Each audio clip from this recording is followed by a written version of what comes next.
Welcome to All or Nothing in Real Estate, an exclusive real estate platform created to take your real estate career to the next level. My name is Matt Smith, and I run the number 15 real estate team in the nation. For years, I've had mentors and colleagues pour into me, and now it's my turn to give back. This is not your typical real estate podcast. I work in the trenches every single day, and I'm offering you real advice, no bullshit, no fluff, no theories. These are proven processes that will take you to the next level no matter where you are in your business. My team was also featured as an Inc. 5000 fastest growing company in the nation, and I'm also a real estate coach through Cheplack Select Coaching as just another way for me to give back. So I have just one question. Are you ready to give it your all or nothing? Welcome back to All or Nothing in Real Estate. I'm your host, Matt Smith, team leader of Matt Smith Real Estate Group, the number 15 team in the nation. Today, we've got a good one for you. We're going to talk about the lifetime value of a customer. Too many real estate podcasts, too many gurus out there, in my opinion, talk about getting new leads and sell you this new lead. We're going to teach you the actual value of that lead that you converted to a client.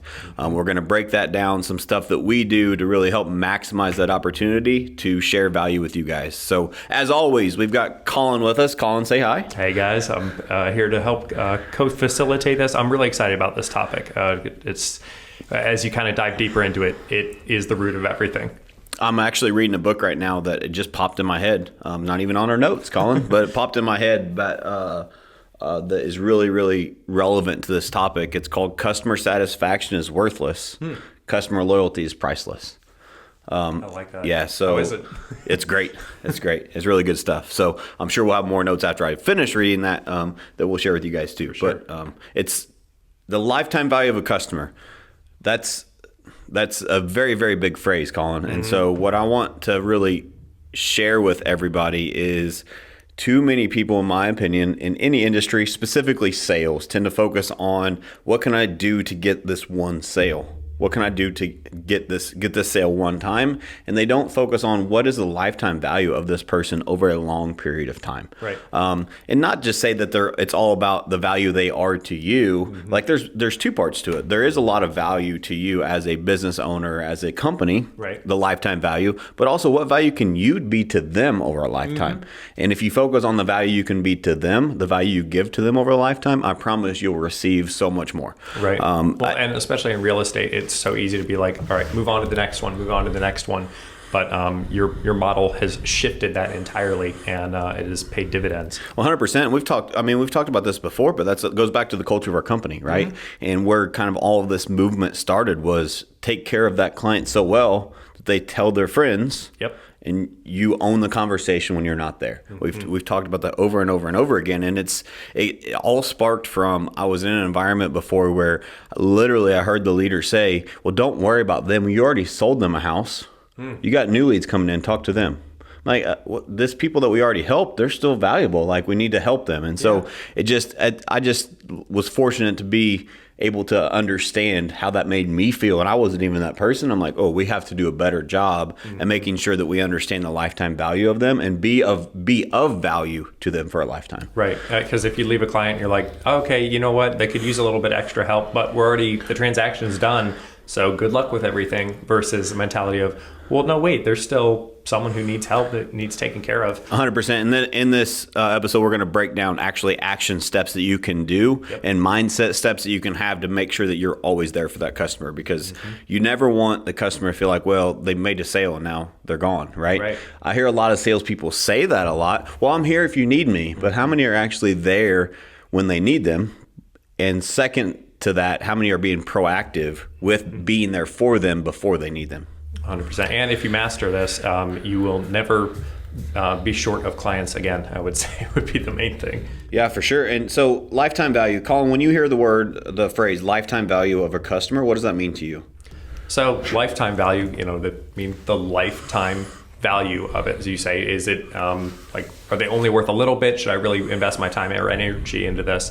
But as we continue to explore the topic more and more, it's not just the lifetime value of that individual, but who that individual affects. And you start to realize, especially in smaller towns, one person knows everybody, and word travels quickly.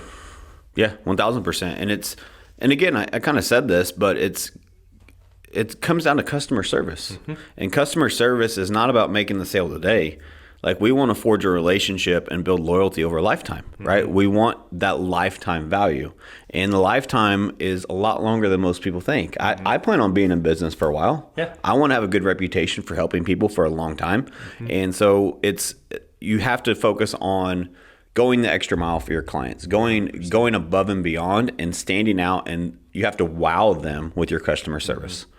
Excellent. Yeah. Well, let's dive right in. So what does the lifetime value of a customer mean for you? So lifetime value of a customer for me is what we build our business on. I focus on every single client as they are my one and only. I want them to feel like they are the one and only. And there's too many times, especially in a busy real estate team like we are, as you grow, it's easy to say, well, we'll just go to the next one. We'll do the bare minimum. But we are constantly doing everything that we can to make that person feel so special that they feel like they're our only client, even though we have hundreds of others that we're working with at the same time. Something came to my head immediately. You guys are really intentional on that piece of, because you can't be there for everyone all at once, but even saying, like when you have your initial discovery call with them or meeting, you say, all right, listen, I will get to you as quickly as I can always. And I'm going to be 100% here with you in this moment right now. So you notice my phone's on silent. I've set this aside because this time is for us right here. So even like we've talked about setting expectations across the board. So even if they have trouble getting a hold of you, you've built that relationship that says, I know what they're doing right now is not slacking off. They are taking care of someone and they are here for me. So the minute they're available, I know I'm going to get a call. 100%. And Colin pays attention during meetings. So we talk about that a lot. And it's because setting proper expectations is a part of customer service. If the customer knows or the client knows what to expect, now they're not guessing. Anytime that you leave a client or customer guessing, that's your fault as a salesperson for not setting those proper expectations. And so let's dive in customer service. Like it's a buzzword, right? Customer service. But if you literally take any business in the world, the best opportunity we have right now because of the changing world that we live in is customer service. When's the last time you went to a restaurant and you had such good service, you're like, wow, that was amazing. That was really, really good service? It's been a while. I'm racking my brain. But if you think back, has customer service over the last 10 years of you going to restaurants, has it gotten better or worse? I would argue worse. 1,000%. It has, because customer service is no longer a focus. Well, you have technology and you have this. And a lot of times we preach the values and the inefficiencies. And so think about if we all just put ourselves in we went to a restaurant and we didn't get the service we felt we deserved. We were buying a $50 meal. Think about it for that perspective. There were people buying a $500,000 home with us. What level of service do they feel like they deserve? Because they're 100% right, and they probably deserve more. And what are we doing as a profession, as a real estate agent, to give them that service they deserve, to help them understand the value that we feel of their business and how much we appreciate their business, and we want to go above and beyond, and we strive to wow them with our customer service. So what are some ways, Colin, maybe I'm going to put you on the spot here. Have you ever went in your day-to-day life, is there a time that you can remember that you've been wowed by the customer service that was delivered to you? Honestly, I know there are several, and they're not popping to the front of my mind, but I do know that when those moments happen, I told everybody about it. I'm like, listen, you got to go to this car repair shop. You got to go to this place. This is your guy. This is your individual. This woman is fantastic. Heck, I tell the vast majority of my friends, I'm like, hey, this woman does fantastic. My hairstylist, she does a wonderful job. Yeah, your hair is on point today. Thanks. But like being able to, once that's hit, I'm like, I got to tell all my friends about this. So yeah, when someone wows you, it's kind of hard to, you've got a friend for life generally. Well, what'd you just say? A friend for life. Yeah. Anybody that's listening to this is a real estate podcast. Do you not want to be that real estate friend for life for them and for all of their acquaintances, all of their friends, the circles they run in? How do you do that? You go above and beyond and you make them understand and feel the value that you feel for their business. And then, like your hairstylist example, you tell all your friends. as a real estate agent, what we focus on too many times, what I see as a coach and as all these the rooms that I'm fortunate to be in, I hear a lot about creating new leads and how do we get new leads? How do we generate new leads? And this marketing trick here and this marketing trick there. But I don't hear enough talk about how do we actually maximize the people that are in front of us. Because if you treat your current clients like a lead source, they will become your best lead source. Yes. Yeah, I've got the example that now came to my head. I had hired a house cleaner last year because I purchased a new house and it was a mess. And she was new, hadn't really had a lot of service in the area. Came in, did a phenomenal job. I praised her like crazy. I was super thankful, gave her a big tip. And then told my friends about it. Yep. And then they're like, well, what's her number? Let me get this. Her business has exceeded like tenfold. And she sent me a text in December last year. She said, hey, you have no idea how much this has helped my business. And I'm like, no, you did this yourself. Yep. You took really good care of me. So how could I not sing your praises across the board? And now our business is doing really well. And I mean, it just so happens that you work at the number 15 ranked real estate team in the nation that may need some houses cleaned from time to time, right? Right. But it goes down back to you never know who you're dealing with. Yes. And just take care of everybody and treat them like you're the last client. Because we all can relate to any experience that we haven't got the service that we deserve, right? Or we didn't feel like we were wowed by the service we were given. Right. And so it's an opportunity. If you just do the bare minimum, unfortunately you're gonna stand out in this world because most people don't even do the bare minimum. Yeah. They skip as many steps as they possibly can. But what if you just do a little bit more and then a little bit more, a little bit more, and think outside the box? What can you do to stand out? So lifetime value of a customer. I'm gonna jump ahead here. So I did a little research before this. National Association of Realtors, the average median sales price last month was roughly $400,000. So $400,000 times, say, just pretend it's a 3% commission, right? That's $12,000. That's one sale for $12,000. That person is going to buy and sell, because they're probably going to sell and buy 3 to 5 times in their lifetime. So what is 12,000 times 5? That's $60,000. You could stop right there and say that's the lifetime value of that customer. But it's way more than that. Way more. Way more. Because what do we focus on? We want to take one client, we want to turn them into 3.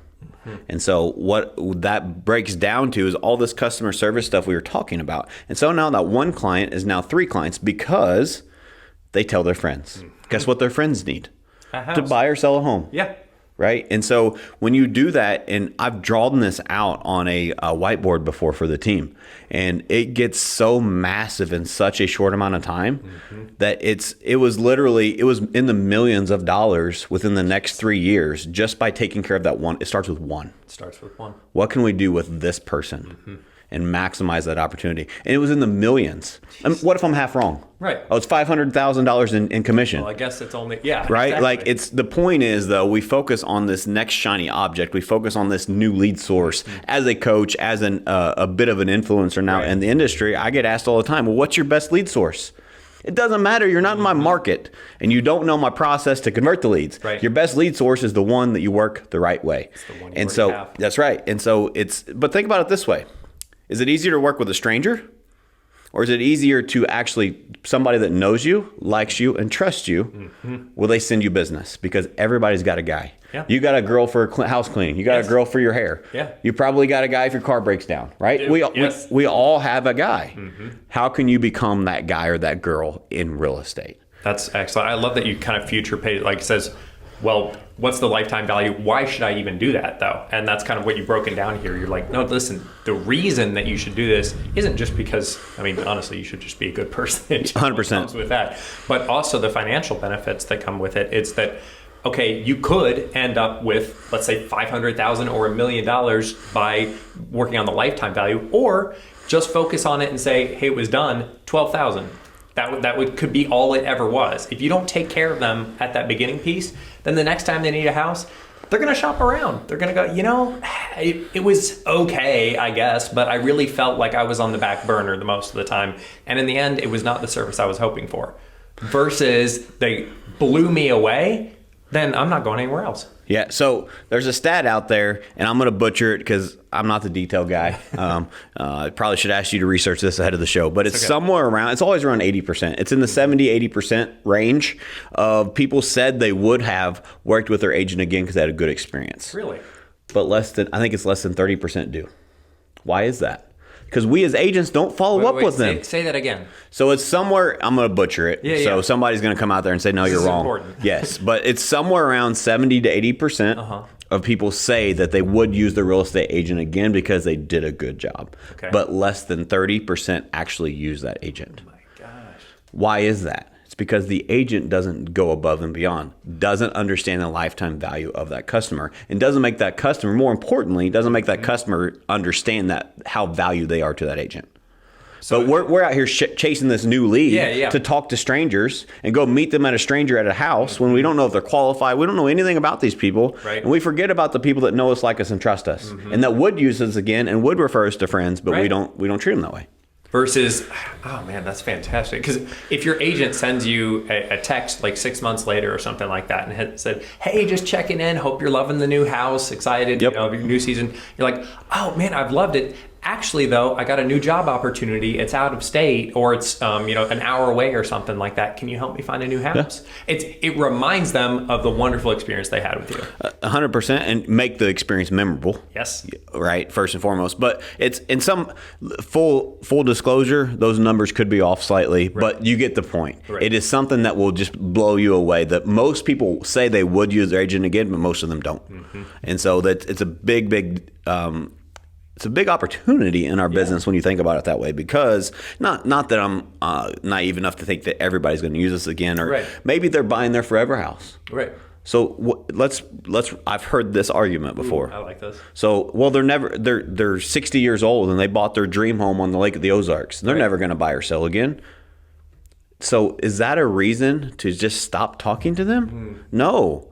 Guess who they know? They know other people that want to retire at the lake. They know other people that is in their neighborhood that they go to the barbecues at that are going to want to sell their house. How many people, now that they have a new house, are they inviting out to their new house? 1,000%. Man, I wish I had a house like this. Yep. But we think we get too small-minded, and we think, and honestly, as human beings, we're selfish, and we think, well, I need to find the next lead to sell a house. And yes, lead generation, lead conversion is a huge part of real estate. But I think the point of this podcast is we don't understand truly the lifetime value of that one customer, even if they never buy or sell with us again. Right.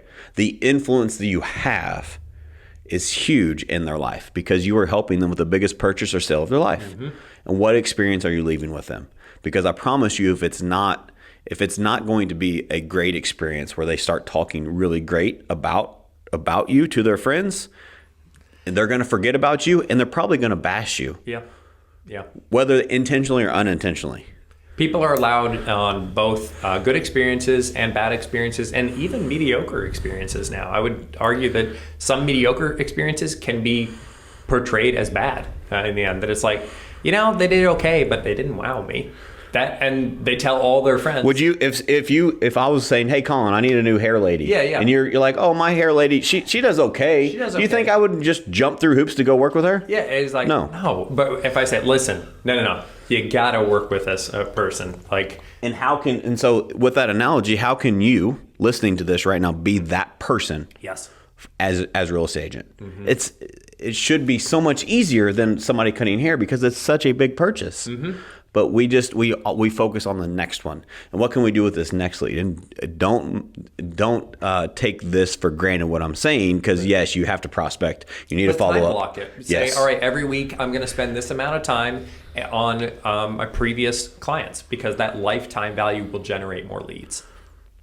I mean, yeah. So what is more important? So this just popped in my head earlier. Is I'm a big proponent of passive income. It's one of the things I love about being with eXp Realties. It gives me that opportunity, my team, the opportunity for passive income. I just thought of this, and tell me if it makes sense or not, but taking care of your past clients as a lead source is passive income. Yes. Because how much did you actually spend on that? You have that relationship you deposited, and your compound interest is more people, more clients. Yeah. Because you took care of that person. Why not do that? Why not take that one client, turn them into 3? Now you have 3. Yeah. Turn them into 9. It explodes from that point. Yeah. It's compound interest in people by taking care of them. And let's just say only half of them actually work with you. Yeah. Still have. Yes. Yeah. And the second time around is so much easier because they already know what to expect. You're not having to sell them from day one on, I've never really bought a house before. I'm nervous. What do I need to know? They're like, hey, we've already done this before. I want this house. Let's go. Yep. And you're like, all right, signed. And it's so much easier the second time around. 1,000%. It's because you're not trying to convince strangers to do business with you. Yeah. They already know you, they like you, and they trust you. Right. And if you do business the right way and you have some of our processes, they know what you stand for. They know who you are as a company, who you are as a person, what your values are. And people want to work with people who have the same values as them. Yeah. 1,000%. I want to talk a little bit about the selling versus helping side of things. You've mentioned this in the past, but it's such an important point to hit. Yeah, so don't get me wrong. I love sales. Yeah. And I feel like I'm a pretty good salesperson. However, the sales industry has a terrible rating. People don't like salespeople. And it's because a lifetime of people doing sales the wrong way. And so what we preach and what I recommend you guys do in your business and your organization with your agents is, and I even say this to clients, no, we don't sell people, we help people. Like, I'm not here to sell you anything. I'm here to help you with your home buying or selling experience. And when you truly are there to help them and you actually earn their trust, it makes it way easier to do all this other stuff we were talking about. Yes. Because these tactics of, I'm going to do this assumptive close, and I'm going to do this, and I'm going to manipulate the situation. It does not work. If it does, it works short term. And so stop doing that immediately because everybody's onto you. Yep. And the way to win is by providing more value. Yep. And you do that by truly in your heart wanting to help people. And whenever you do that, people actually feel it, and it's different, and it's way easier to understand the lifetime value of a customer when you actually take their needs first. Right. And they actually understand that. Well, and if you find out, like, actually, maybe this isn't the best time for you to buy right now, and they go, wow, wait, you're not pushing even though it might be really easy for you to push the sale, looking at their situation, you go, actually, this person shouldn't buy right now. They should rent. They will spread your name like wildfire in the sense that, wow, they went out of their way. And then a year later, when they're ready to buy, who's the first person they're going to? Who 100%. Are they telling their friends about all the time? Because I want their business for a lifetime, not one time. I like that. Yeah. And so how can I do that? You can only do that by being the resource, being there for them. Colin, you work in the marketing department on our team. How many times have I said, I want to be the go-to? I want to be the go-to resource. Here's a real life example. Interest rates skyrocketed, right? That's part of what happened. Yeah. What's the first thing we did a video on? Interest rates went up. Yes. Here's the truth. Here's the raw truth. There was no sales, no pitch. Interest rates went up. I want you to know I'm your resource. I'm here to educate you. Yep. I'm the resource for real estate. And the reason I did that is because you're building brand awareness and you're actually educating the clients. Yeah. Versus it being building trust. And I said this in I think it was in a coaching call, or maybe it was in my one of the webinars I recently did. But too many people I see do educational videos, which is great. Yeah. We love doing educational content, but they tie a hook to it and they tie a sales pitch at the end. Education needs to be a deposit, not a withdrawal. And so when you're educating people, you need to just make sure that you're actually depositing in that account. And the withdrawal comes later. It comes naturally because you become the trusted resource. Don't be the salesy person when you're trying to educate and then try to get a sale out of the education. That comes naturally because people feel that it's ungenuine. We've all seen that before, right? It just doesn't work that way. Yeah. No, educating them, being that main resource on things, because it would be very easy in this market to not focus on the fact that the market is changing and that interest rates are going up. And it's like, oh, but we're not really going to talk about that. Instead, let's look at this over here. You could do that, but instead you showcasing, hey, this is what it's really happening right now. You build that trust, and then you say, and I'm going to help you through it. I'm going to help you get that house that you're wanting, and make it work. That's right. 1,000%. And so we also talk about owning, and we hit on this a little bit, but own the conversation when you're not there. And so that's the real lifetime value comes in, is because if you can create your clients, your customers are now friends. You make a friend, you make a sale. Yep. right? But now they're your friends, and they become raving fans of you, your company, your team, because of the experience that they had.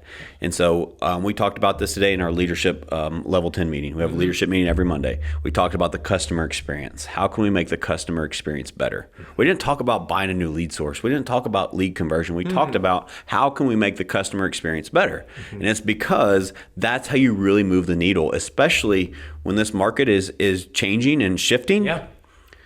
You can't rely on a new lead source. Your best lead source is the people that already know you, like you, and trust you. And so what can I do to make sure those people have a better experience so I own more of the conversations when I'm not present? Because if I can do such a good job, so think about it this way. When somebody's buying or selling a house and they go out on the weekends, they go to a bonfire with their friends, they go wherever they go out to dinner with friends, whatever. What are they talking about? Their life. They're talking about real estate that are going on. And what is the biggest thing in their life when they're looking to buy or sell a home? Real estate.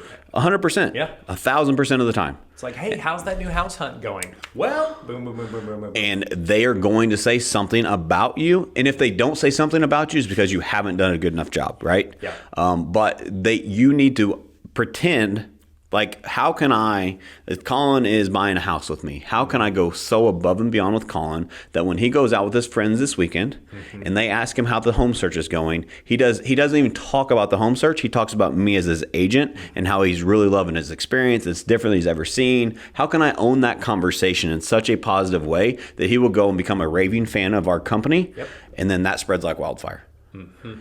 What can I do on a daily basis to do that? It starts with, number one, by just sounds simple, but too many people in this world don't do it. Do what you said you're going to do when you said you're going to do it. Yes. That's a big one with me. It's simple. Yeah.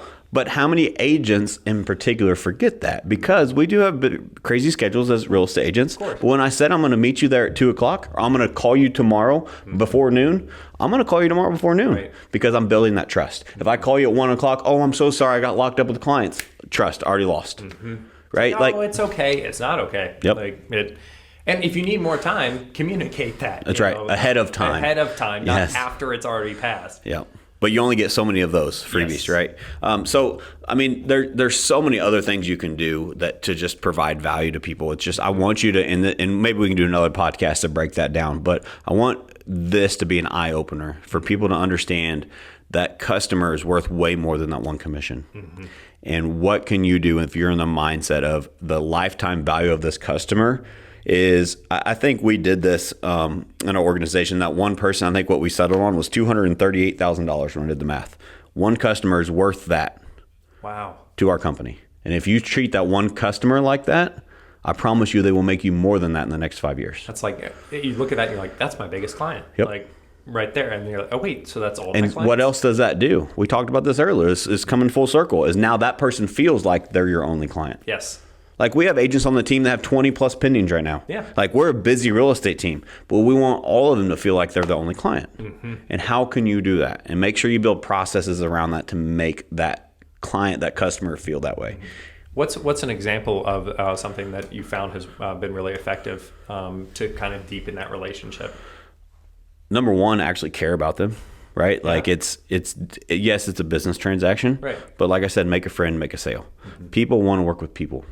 And so remove your ego, be real, be raw, and actually truly care and want to help them. When you build a relation, that's why I say you make a friend, you make a sale. It's because anybody can sell people one time, right? That's sales skills. You can go to training, you can learn how to sell people. Right. But if you truly want to build a career, you have to help people. And so I think focusing on that, shifting that mindset that's the biggest takeaway that you can have, is actually truly doing it and help. When I don't know how to explain it other than when selling people versus helping is, and people feel it in their heart, they feel it that you are actually doing the right thing for them. That's it. That's a secret. Yeah. Dang. All right. So get that feeling in there, because like you said, when you make a friend, you make a sale. So if you said, if this was my friend, what would I want for them? Yep. And so sometimes the answer is no. Now it's not the time, right? Yeah. Because I realize let me tell you another story. So I was in a situation before in a previous company where I got in trouble for selling a house. Really? And When I say in trouble, I got yelled at, and the conversation went something to the effect of, why did you sell them that house when we had one listed next door? Why didn't you sell them our listing? And I'm like, well, this was better for them because this, and this for their family. Well, why couldn't you sell them ours? Well, I could have, but I did the right thing for them. And I tried to explain this conversation, and it got worse instead of better. And so, again, but think about it. At those specific clients, as an example, knew we had that house listed next door. I told them, we have this listing, we have this listing. Which one do you guys like? And I asked them questions, and they said, well, this one's better because of this, and this. I was instructed, I should have convinced them why this other one was better. And that's just not who I want to be, right? No. And so, but think about this long term. Those people still refer us business. That was 8-10 years ago. No way. That was a long time ago, right? And just got chills. Those people still refer us business because, you know what? If I could have. I have the skill set. I could have convinced them to buy the other house, but that was not right for them. And so what is the lifetime value of that one person versus looking at it as, I could have made more money on that one sale by double ending it, whatever you want to call it, right? Could have made more money on that one sale, or I did what was right for them and they realized it. Not only they tell all their friends, but they actually listed their home with me again when they wanted to sell it. They no longer live in the area and they still send us business when people come here. Like, because you do the right thing. Right. If you do that enough times over and over and over again, it's like, man, I'm never going to have to do advertising again. Yeah. Like in the sense that word of mouth is the strongest form of advertising that you can get across the board because it's the people that know and like and trust each other, talking to each other, and they're pitching you for you. Yeah. They're saying, no, Matt, you don't understand. This girl is fantastic with cleaning. You have to try her at least once. Yep. Like that level of advertising, you can't buy an ad that says that. That level of trust and commit, like that you and I have together, you're going to be like, you know what? I know Colin for years. I know he would never steer me wrong. Let's do it. Yep. And so the power of that is not only did you recommend somebody and I already know and like you and trust you, but you know and like and trust the person you recommended, and you had a key ingredient that helps with word of mouth, and that's passion. So how can you develop that passion to be that real estate agent that Colin is talking about to his friends with that same passion? Because that makes a big difference. It's versus saying, you could call Colin. Yeah. Versus having it so passionate, no, you have to. Yes. I had this experience. This is what he did for me, yada, yada, yada. So you could go somewhere else, but you'd be doing yourself a disservice. 100%. You must do this. Yeah. And so that goes into my next point is passion is essential. Yes. You have to have passion for what you do, and you have to get them passionate about you. And so we talk about enthusiasm on our team. Is we want you to be enthusiastic because there's a technique, as much as I hate to say it, it's a sales technique. It's called mirroring. When somebody comes in and they're very enthusiastic, you want to match them. And you want to be enthusiastic with them. But we also intentionally mirror to the upper portion, meaning somebody comes in, they're very monotone. We still are excited to help them through the home buying, home selling process because it is a huge thing for them in their life. And that enthusiasm lets them understand that we actually care about them and we're doing it for the right reasons versus just being like, we've all had the secretary that goes through the motions and, I'll transfer you over while she's smoking a cigarette or whatever. Like that's not who you want to be or be known for. And so preach enthusiasm in your environment because enthusiasm and passion comes across through the phone, comes across in person, and people actually appreciate it. And you got the person who comes in, like, let's give an example here. It's just like, I'm looking at buying a house. Thanks for meeting today.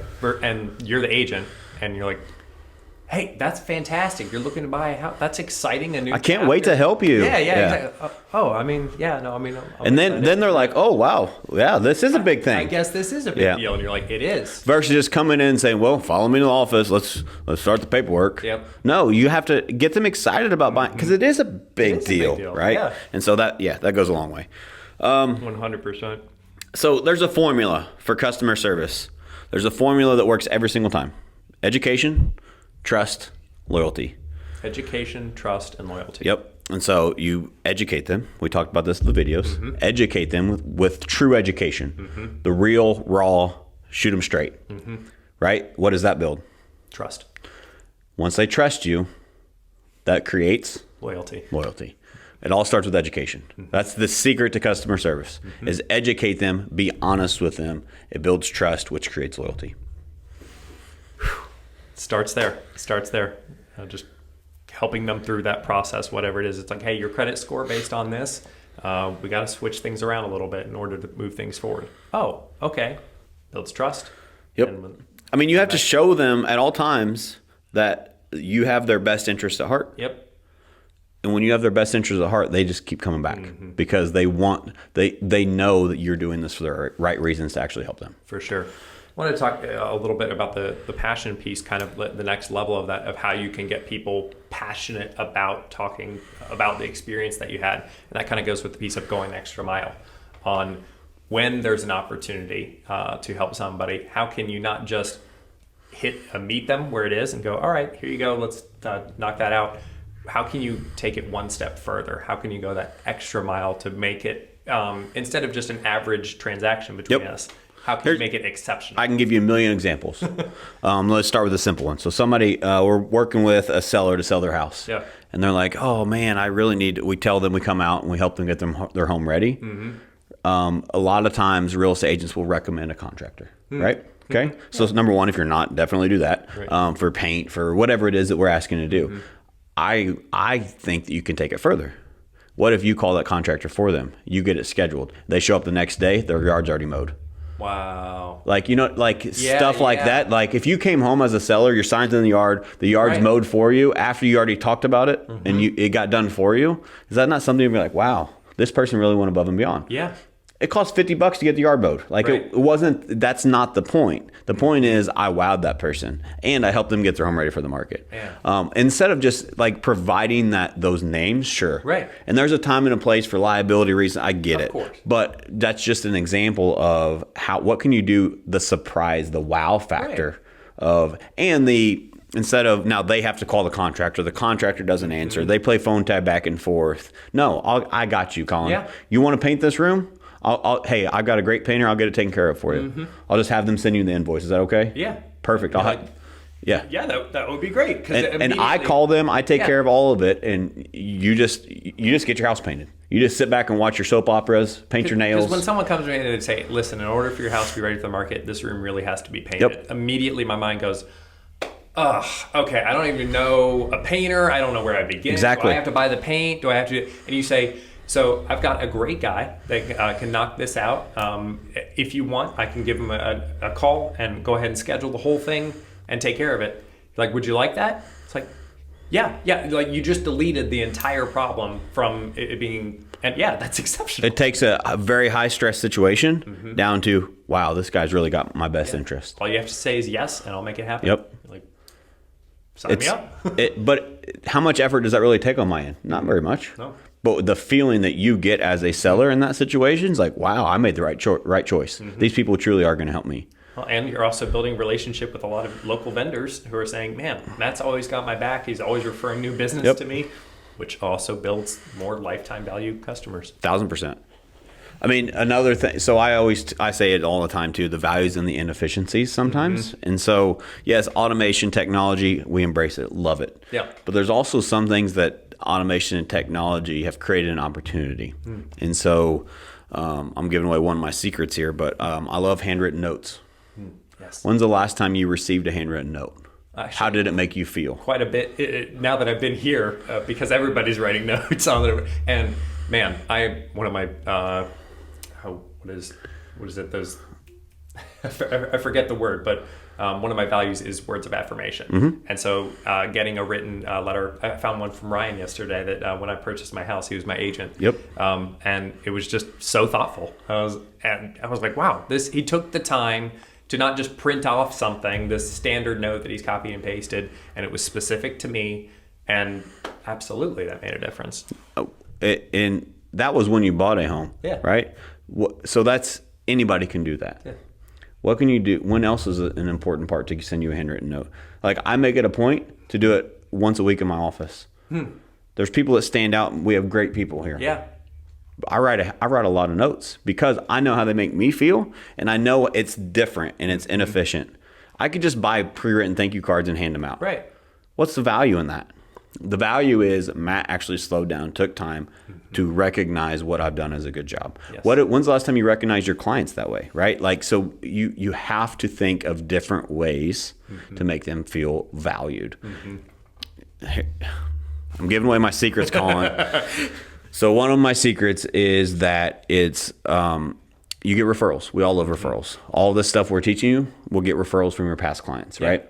But here's where most agents drop the ball. They'll call that person that referred them and say, oh, thank you. Or they'll give them a gift card if that person buys or sells a home.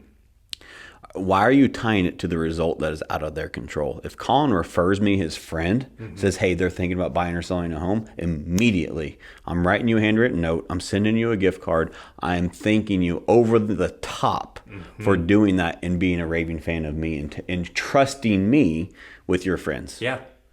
Regardless of the action. I've talked to a couple agents on the team. Rewarding the effort. That's right. Not the result. 100%. And the handwritten note is crucial. Yeah. And it has to be personal. Like it's so crucial. You don't even have to do a gift card. If you can't afford a gift card, the handwritten note alone will do way more than the gift card anyway. 100%. Like I've had clients that they still send me business. Yeah. They actually, some of my favorite people, they actually moved overseas, but I send them a handwritten note and a gift card out to a restaurant, and they took a picture at the restaurant and tagged me and said thank you. No way. And had the picture of the note at the restaurant while they were out on a date. Oh my gosh. That I paid for because they kept sending me business. Yeah.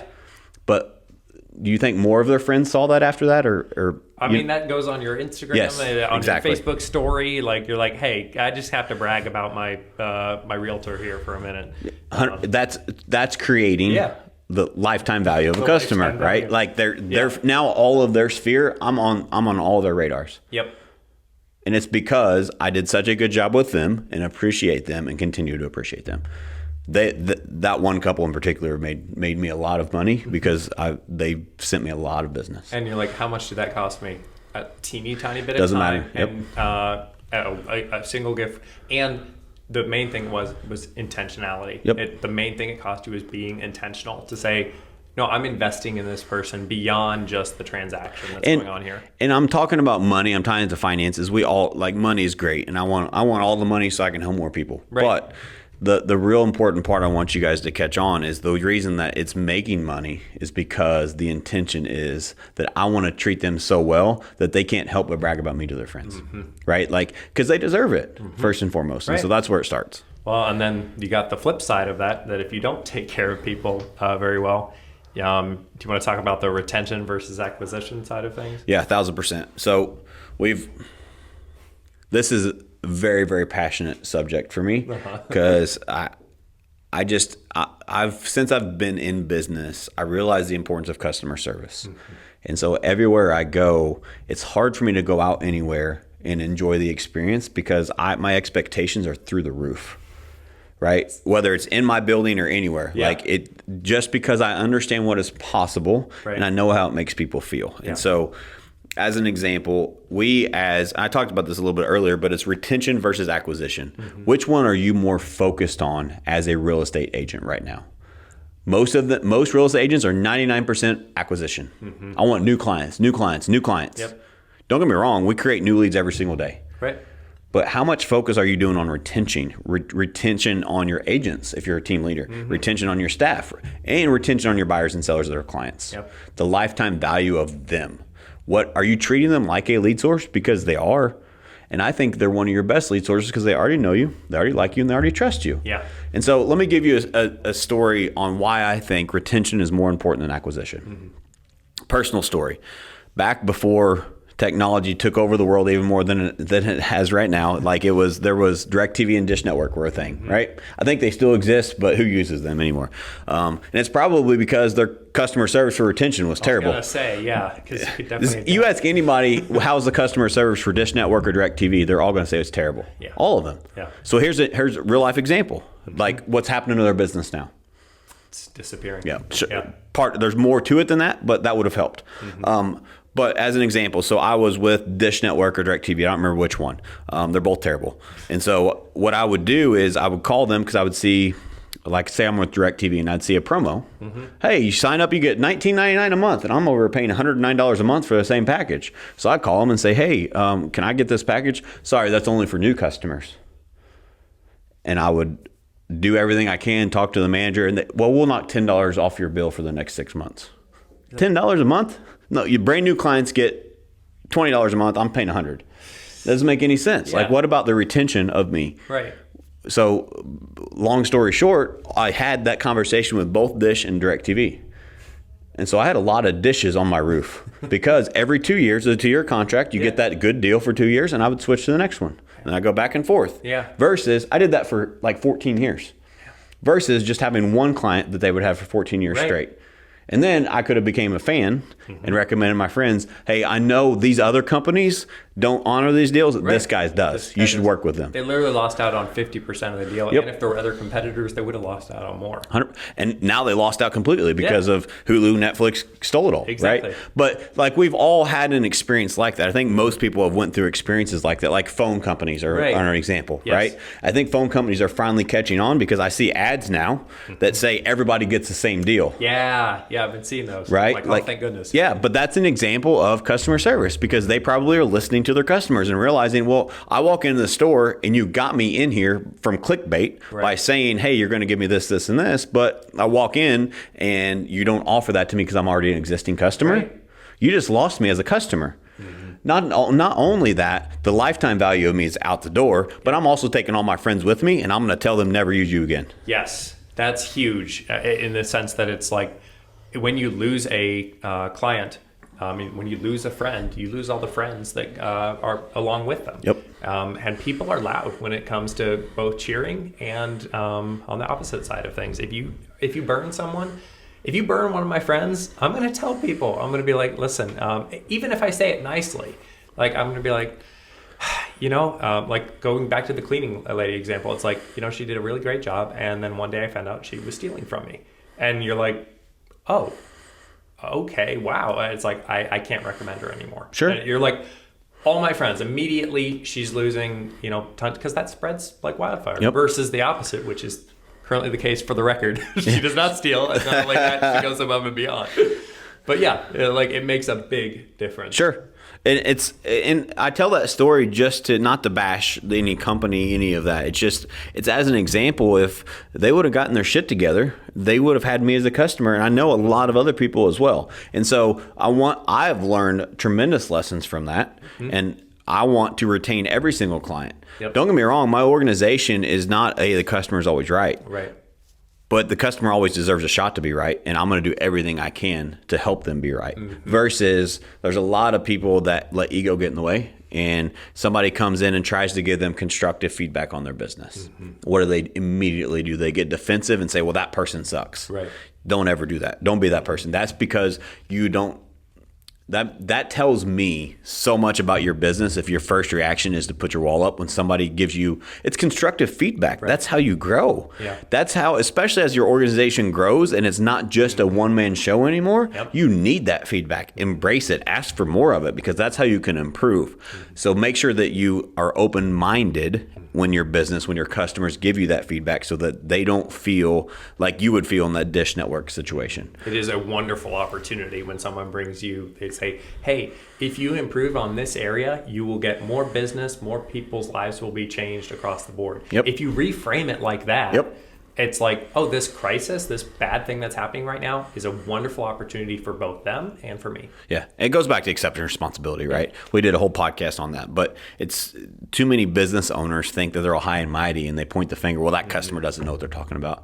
No, they do. And they have friends. Yep. And so I'm not saying the customer's always right, but I am saying that I am open-minded to always hear constructive feedback because I always want to grow and improve. 100%. And that helps you build upon the lifetime value of a customer. So let's talk about that for a second. This is off script, but lifetime value of a customer. They come in and they give you constructive feedback. How you react is everything. And what do you implement?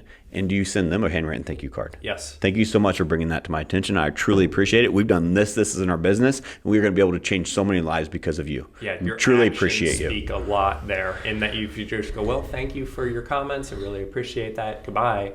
Versus, no, I took what you said to heart and I made it happen.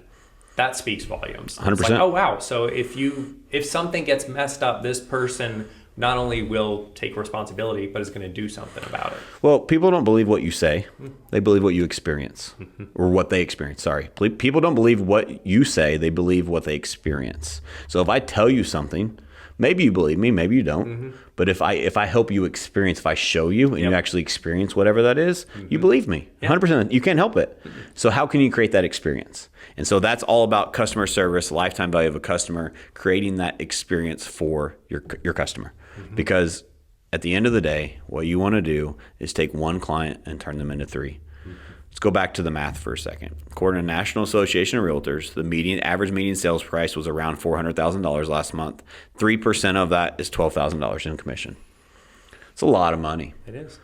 But what if you can duplicate that over and over and over? And think about that over a lifetime by taking care of that one person where every client that you meet with, what if you look at that as that's 3 people? And then that 3 people turns 9. I don't know what 9 plus, I don't know what that is, but we get the idea, you get the point. Like it just keeps multiplies 100%.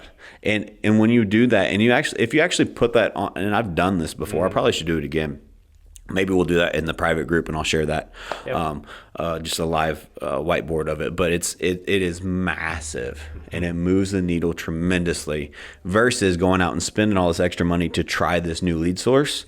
First, make sure that you're taking care of the customers that already know you, like you, and trust you, and doing everything you can for them to become a referral source and a raving fan of you and your organization. It's hard to get people to know you, like you, and trust you. So once you've built that, why would you put it aside? And be like, all right, cool. It's like, no, you've already invested so much into this. Continue that. Keep that relationship moving. It will multiply exponentially. I can speak from experience in the sense that Matt Smith Real Estate Group, which is the company that we have here. My dad worked with you guys, and Ryan Reagan, and worked with us to purchase a home. And had a great experience, and then purchased another home that they rented out, and then my brother was like, well, I need a real estate agent. I'll use them as well. And then I used them, and then I recommended them to a friend. And I can just see in my personal circle how many that's gone through. My sister's now looking to buy a house and has one of the agents. It's like, I will continue recommending this over and over because. But not only you, but also it started with your dad. Then it went to you. Then it went to your brother. Now your sister. What about their friends? Exactly. That's compound interest in people in action. And it's all because we went above and beyond to take care of you, your family, right? And that why as real estate agents is it, I know it's unsexy to talk about it, but why don't we talk about that more? Why do we always talk about this new marketing technique or this new guru that came in and told us this? No, just freaking take care of people. What's a new way to help the people you already have? Take care of them and it'll come back tenfold. 100%. All right. Well, we're hitting the end of the episode here. Anything you want to close out with in particular? Just final thoughts? Final thoughts is, guys, the lifetime value of a customer is way more than you realize. And so I highly recommend that you do this exercise yourself. Use your real numbers. Go through it. How I did it is I take one client, turn it into 3 every quarter. And if I can do that every quarter, what does my business look like in 5 years? It will blow your mind how quickly it grows. And that's just with one agent. Now do that with how many agents that you have. Right. Like it will blow your mind the amount of money you take. So you take your average GCI per transaction, and every quarter you took that one client that you got that GCI from that knows you, likes you, and trusts you, and turn it into 3. And then every other person gets turned into 3. Do that over a 5-year period. That's your number. And you get to go to bed every night feeling really good with your head on the pillow, going, I helped a ton of people in the ways that mattered most. Not in the, all right, on to the next one. You're like, I'm making a huge difference. And it just multiplies. All right. Well, guys, thanks so much for listening. As always, if you want to join the Facebook group, we've got a whole team of people on there that are looking to own it in real estate and in business. So you can just request that. That's all or nothing in real estate, the private group. Just send a request. We've got more information there. Absolutely. Yeah, guys, this is a movement. We're doing this to give back. Hope you found this valuable. If you did, do us a favor. Share with a friend. Our goal is to see what the lifetime value of you guys are. Right? You guys didn't pay anything to be here, but we just want to share this with more people. We are growing this to give back. It's a way to give back and grow actually real knowledge in the industry. It's no fluff. It's just real stuff. And I know it works in our business, and I know it'll work in other businesses as well. 100%. All right, guys, thanks. Thank you so much for listening to another episode of All or Nothing in Real Estate. If you found anything in this valuable, please share this with your friends. All or Nothing in Real Estate is a passion project of mine. This business has done so much for me and my family, and this is my way to give back. I'm also a real estate coach with Cheplack Select Coaching. So if you are interested in having a coaching consultation with me, please check out the link below. All or Nothing in Real Estate is not just a podcast, it is a movement. It is a community of contribution that is single-handedly designed to help change the real estate community in a positive way. So make sure you're following us on all social platforms and subscribe to us on YouTube. Most importantly, make sure you've requested to join All or Nothing in Real Estate's private Facebook group. That is a private group that we keep in exclusive content, and we do it in a private setting to make sure it remains a community of contribution. There's a lot of great in-depth content there for free, so please make sure you join that group as well. And again, thank you guys so much for listening. If you found this of value, please share this with your friends. It is my goal to give back and contribute to make this industry better for all of us. Thanks again.